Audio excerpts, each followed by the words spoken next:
हे शेतकऱ्याचं उत्तम आहार आहे पिठलं भाकरी आंदोलन. त्याच्यानं कोणताच रोग होत नाही. आज बहुजन विकास अभियानच्या वतीने संबंध महाराष्ट्रातील सरसकट शेतकऱ्याचं कर्ज माफ करा या मागणीसाठी आम्ही आज हातामध्ये पिठलं भाकरी करून आंदोलन करतात. सरकारला मागणी आमची, अरे आम्हाला पिठलं भाकरी सुखाने खाऊ द्या.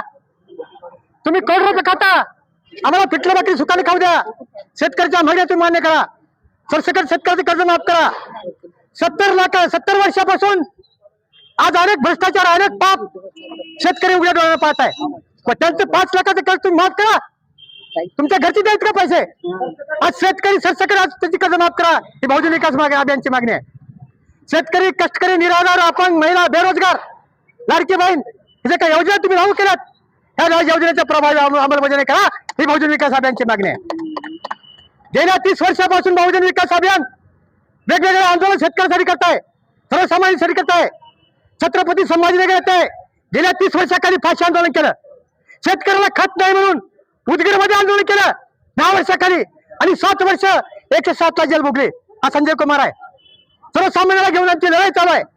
30 वर्षापासून लढत असताना इथल्या शेतकऱ्यांच्या वंचिताला न्याय मिळाला पाहिजे ही आमची भूमिका आहे.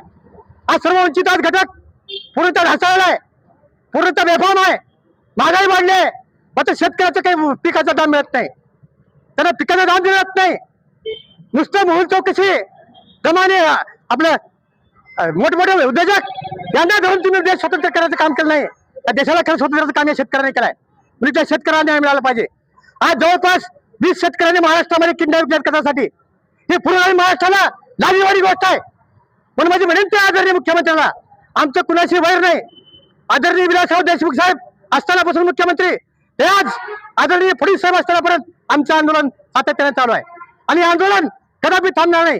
जोपर्यंत शेतकऱ्याला, सर्वसामान्यांना, बेरोजगाराला, महिलांना, विधवांना न्याय मिळणार नाही तोपर्यंत बहुजन विकास अभियान गप्प राहणार नाही हे तुमच्या माध्यमातून सांगतो. जय हिंद, जय किसान.